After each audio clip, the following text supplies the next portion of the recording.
हाय, hello, good morning. नमस्ते सगळ्यांना. जय भीम. मी सीमा. स्वागत आहे आपल्या सगळ्यांचं किचन सवंगडी आणि मी या चॅनलमध्ये. कसे आहात सगळे? आशा करते की तुम्ही मस्त, स्वस्त आणि आनंदी असाल.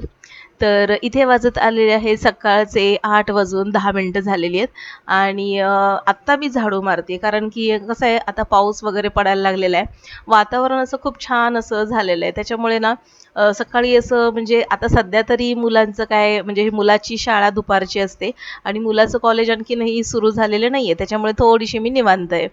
तर ज्यावेळेस मुलाचं कॉलेज वगैरे सुरू होईल ना तर त्यावेळेस मला 5लाच उठावं लागतं आणि मग त्यावेळेस खरी माझी धावपळ होते. पण असो आता देखील तेवढीच कामाची धावपळ आहे. पण फरक फक्त इतकाच आहे की 5 वाजता जेव्हा मी उठते तर तेव्हा माझी कामं पटकन उरकतात. पण आता शाळा कॉलेज उशिरा असल्यामुळे मी जवळपास 7ला उठते. तर 7ला उठल्यानंतर देखील माझी कामं व्यवस्थित उरकली जातात. तर ज्यावेळेस आपण निवांत असतो ना, तर माझं असं प्रामाणिक मत आहे, की आपण खरंच थोडासा निवांतपणा आपण स्वतःला देखील दिला पाहिजे. प्रत्येक गोष्टीमध्ये धावपळ, घाई, गडबड करून फायदा नाहीये. कारण की सगळीच कामं जी आहेत ती आपल्यालाच करायची असतात आणि म्हणून उगाचच धावपळ करून, चिडचिडपणा करून कामं करण्यामध्ये काय अर्थ आहे? कामच करायची तर ती मस्तपैकी निवांत आनंदामध्ये करायची. तर 7 वाजता उठले होते, पाणी वगैरे आलं होतं. एका साईडला मशीन लावली, लगेचच अंघोळीला वगैरे गेली. माझं आवरलं आणि अंघोळ वगैरे करेपर्यंत तर मला जवळपास 8 वाजले होते आणि लगेचच मग म्हटलं, की पहिलं झाडू वगैरे मारून घेतला पाहिजे. कारण की 9:30चा क्लास असल्यामुळे काय होतं, की आर्या येऊन बसते आणि मग सगळीच कामं तशीच पडून राहिलेली बरी वाटत नाहीत. म्हणून मग मी ना आर्या यायच्या आधी म्हणजे 9:30च्या आधी माझी लादी वगैरे पुसून आणि चपाती भाजी वगैरे होईल याकडे माझा जास्तीत जास्त कल असतो. तर इथे ना आज मुलगा गेला होता पिकनिकला गेला होता मित्रांसोबत. तर त्याला विचारलं मी की कुठे जाणार आहे म्हणून. तर तो म्हणतो निसर्ग सौंदर्य बघायला. तसं बघायला गेलं तर आणखीनही पाहिजे तसा पाऊस पडलेला नाहीये. निसर्ग असा खूप सुंदर असा बहरायला. पण तरी देखील मित्र-मित्र म्हटल्यानंतर त्यांनी काही ठरवलं असेल, तर तो ना सकाळी जवळपास 7लाच गेला होता. त्याच्यामुळे आज मला थोडासा उशीर झाला आणि सकाळी नाश्त्याला ना साबुदाणा बनवला होता. त्याच्यामुळे त्याने नाश्ता केला, निलयला देखील नाश्ता दिला. मी निलयची देखील अंघोळ वगैरे झाली होती आणि आत्ता माझं ना डायरेक्ट मी स्वयंपाक करायलाच घेतलेला आहे. निलयचा डबा आहे, दुपारची त्याची शाळा असल्यामुळे डबा असतो. पण आज सकाळी साबुदाणा केल्यामुळे नाश्ता तर झाला होता. मग पुन्हा चपातीचं पीठ मळून चपाती वगैरे करणं मला थोडंसं कंटाळवाणं वाटलं. म्हणून मग म्हटलं आज भाकरीच करूया आणि निलयच्या डब्याला आज असणार आहे भेंडीची भाजी आणि भाकरी. शक्यतो ना म्हणजे मोठा मुलगा असा आहे ना, की मोठा मुलगा चपाती वगैरे असंच नेतो डब्याला. पण माझा लहान मुलगा आहे ना, तर त्याचं असं डब्याला असं काही नसतं. त्याला भाकरी जरी दिली ना, तरी तो संपवून वगैरे येतो. तर त्याच्यामुळे मी त्याला म्हटलं, की "निलय आज मी तुला भेंडीची भाजी आणि भाकरी देते, घेऊन जाशील का?" तर एकही शब्द काही बोलला नाही तो. तो बोलला, की "दे मला मम्मी." तर त्याचं असं काही नसतं. भाकरी किंवा चपाती काहीही चालते त्याला डब्याला. तर म्हटलं, की चला मग माझं काम आणखीन सोपं झालं. तर पटापट इथे 4 ते 5 भाकरी करून घेते म्हणजे त्याच्या डब्याला आणि आमच्या दुपारच्या जेवणामध्ये होऊन जातील. तर इथे माझा आता स्वयंपाक वगैरे चालूच झालेला आहे. एकीकडे मी सगळ्या भाकरी वगैरे करून घेते आणि मग किचनचा ओटा वगैरे सगळा आवरून मी नंतर क्लास वगैरे घेत बसणार आहे. तर आत्ता वाजत आलेले आहेत ना 9 वाजत आलेले आहेत. तर 9 वाजता आता मी ह्या भाकरी करून घेते. आणि या ना ज्वारीमध्ये तांदूळ मिक्स केल्यामुळे ना भाकरी अशा मऊ लुसलुशीतच राहतात. जास्त काही अशा कडक वगैरे होत नाहीत. म्हणजे केल्यानंतर त्या भाकरीचे असे तुकडे वगैरे पडत नाहीत बरं का तांदूळ वगैरे घातल्यानंतर. पण तेच जर आपण उडीद वगैरे घातले ना, तर भाकरीचे ना म्हणजे खायला ती गरम-गरम भाकरी छान वाटते. पण जशी ती दुपारपर्यंत किंवा रात्रीपर्यंत ठेवेल ना, तर त्या भाकरीचे असे तुकडे पडायला लागतात. आतमध्ये माझा स्वयंपाक चालू होता आणि बाहेर हा कारपेंटर आला होता. तर मुलाकडनं ना ह्या टेबलची जी काच आहे ती तुटली होती. कधीची तुटली होती. तर यांनी आणून ठेवलेली पण ना बसवायला कारपेंटर म्हणजे मिळत नव्हता आणि सगळ्यात महत्त्वाचं ना हे गावी असल्यामुळे ना म्हणजे कुठल्या कारपेंटरला बोलवायचं वगैरे तर ते म्हणत होते मी आल्यानंतर बसवूया. तर मग ते आल्यानंतर मग त्यांनी ही सगळी कामं आता काढलेली आहेत. बाहेर काम चालू आहे आणि इथे मी आता किचनमध्ये ना सगळं किचनचा ओटा वगैरे साफ करून घेतेय.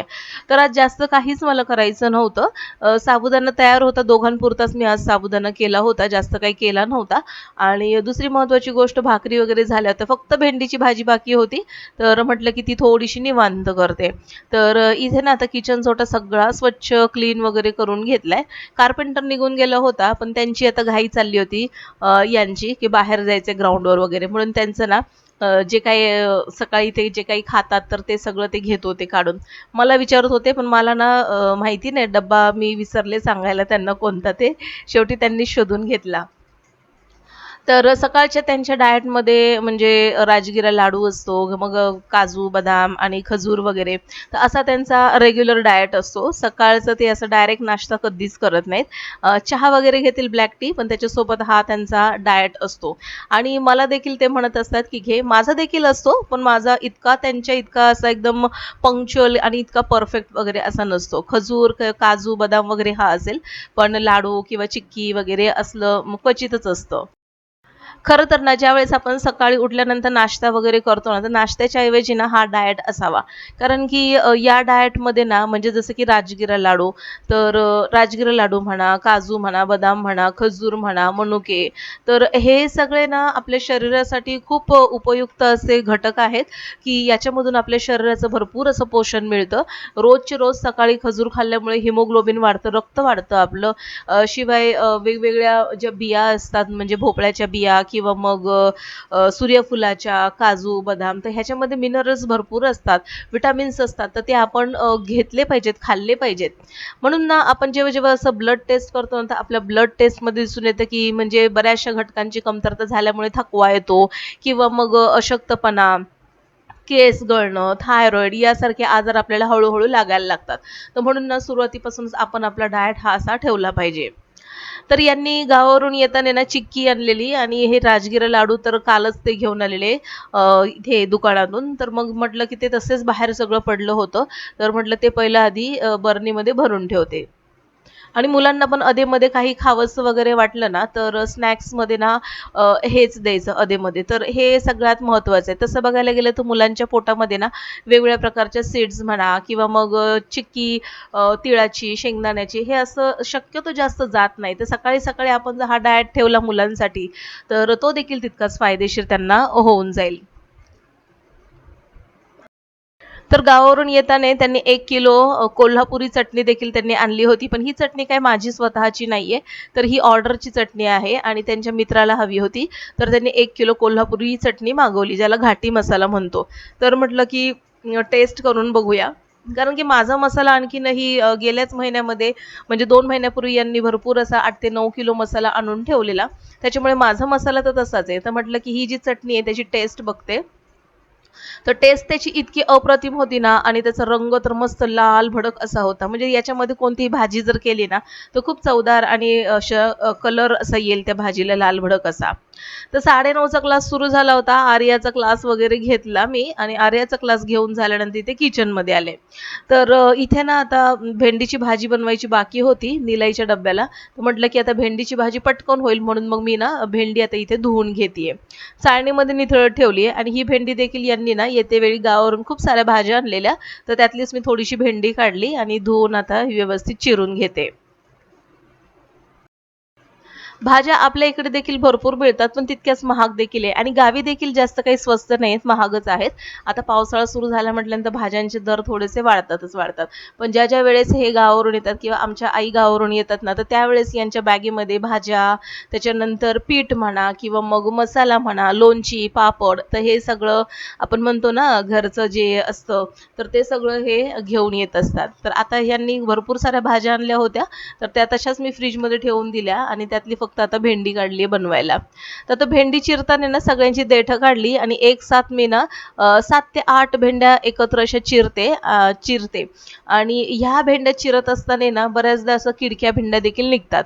तर अशा वेळेस ना या भेंड्या एकत्र ठेवायच्या आणि चिरत असताना त्या भेंड्यांकडे लक्ष देऊन चिरायचं. त्याच्यामुळे किडलेली भेंडी जर असेल ना तर पटकन निघते आणि सगळ्यात महत्त्वाचं भेंडी चिरण्यासाठी लागणारा वेळ हा कमीत कमी लागतो. भेंडीला इथे फोडणी देऊन घेतीये आणि निलयची देखील आता शाळेची तयारी सुरू होती. आणखीन त्याला अर्धा तास आहे शाळेत जायला. पण त्याच्या आधी त्याला म्हटलं की जो काही अभ्यास वगैरे असेल तर तो करून घे म्हणून. नंतर पुन्हा मग धावपळ वगैरे असते की हे कुठे ठेवलं ते कुठे ठेवलं. तर त्याचं ते सगळं चाललेलं आहे. अभ्यास करत करत तो त्याचं सगळं उरकतो.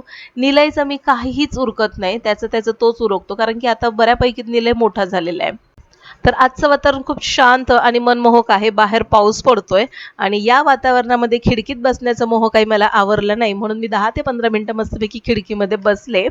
तर असं होतं आजचं माझं रुटीन. जर आजचा ब्लॉग तुम्हाला आवडला असेल तर नक्कीच लाईक, शेअर आणि सबस्क्राईब करा. चला तर मग भेटू पुन्हा. तोपर्यंत बाय.